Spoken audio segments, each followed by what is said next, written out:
Welcome to the Running an Email Threading Set video. My name is Stan and I'm part of the Relativity Solutions team. In this video, we'll talk about what email threading is, why it's useful, and how to set up an email threading set in Relativity.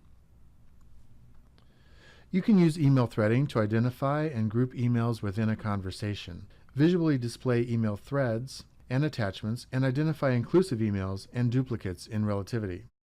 Relativity finds the segments in the emails, extracts the metadata from those segments, and then matches the information across the set to assign the thread ID and construct the conversation.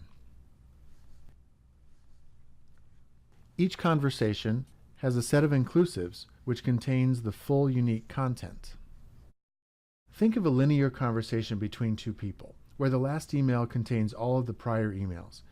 It would be easier to focus on reviewing that one inclusive email versus reviewing multiple non-inclusive emails, right?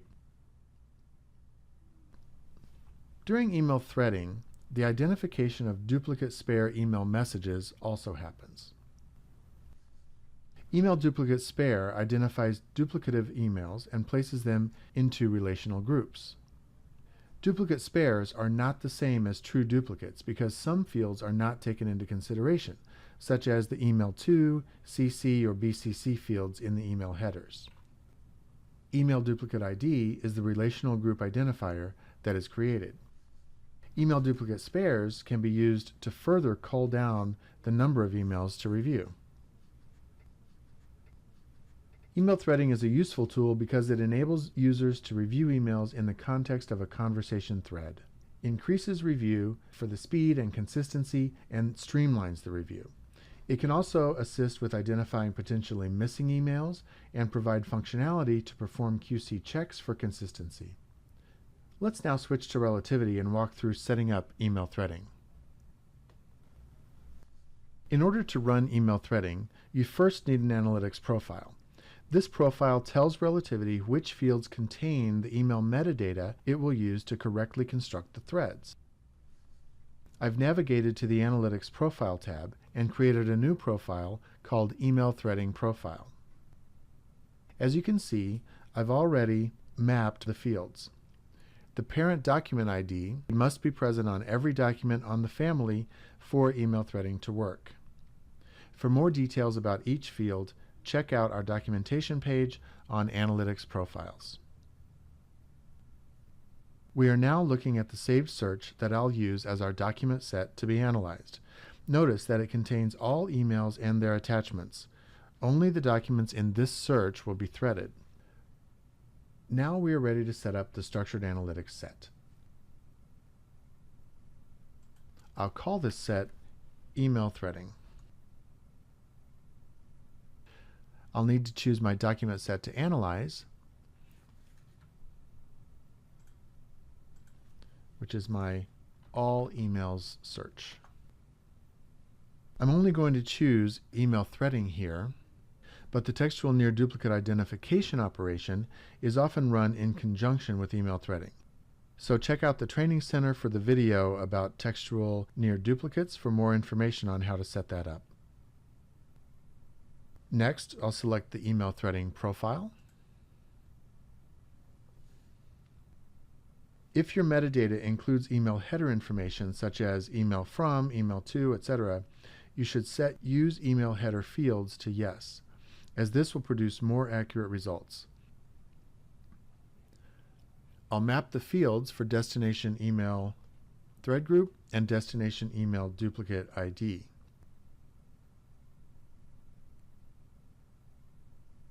These destination fields need to be created as relational fields prior to creating the structured analytics set.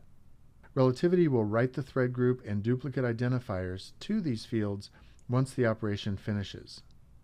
I'll click Save and then Run. Now that the threading is complete, we can see the results. If I wanted to take a closer look and assess the validity of our results, I could click View Email Threading Summary, which gives me total emails threaded, inclusive emails, and inclusive reasons. For now, we'll move on and take a look at the email threading view for this set. As you can see here, there were several fields populated when I ran the set. There are horizontal blue bars separating the threads.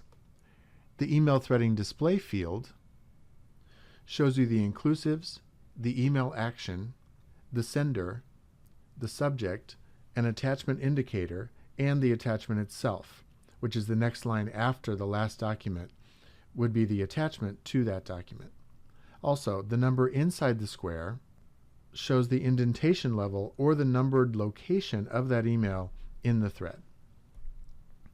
The thread group is the relational field that joins all the docs in a thread. The email threading ID is a field that shows where in the thread this email lives. It always starts with the thread group. The inclusive email indicator is yes if it's an inclusive and no if it's not. And then the inclusive reason is given if the email is an inclusive.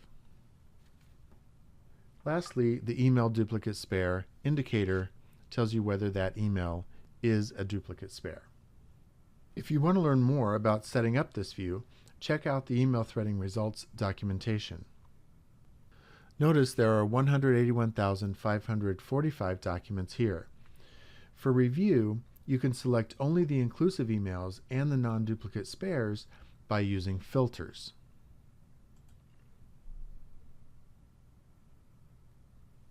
As you can see, email threading can help streamline review, allowing reviewers to focus in on just the inclusive emails and the family that are non-duplicate spares. We decreased the total for review down from over 181,000 to just under 91,000. These conditions can be added to your email threading view so that non-inclusives and duplicate spares will be filtered out. It's important to note that if you want to use email thread visualization as part of your review workflow, you'll first need to run an email threading set. That brings us to the end of this video. You should now have a better understanding of what email threading is, why it's useful, and how to run an email threading set within Relativity. If you want to learn more, visit our documentation site at help.relativity.com. Thank you for joining me.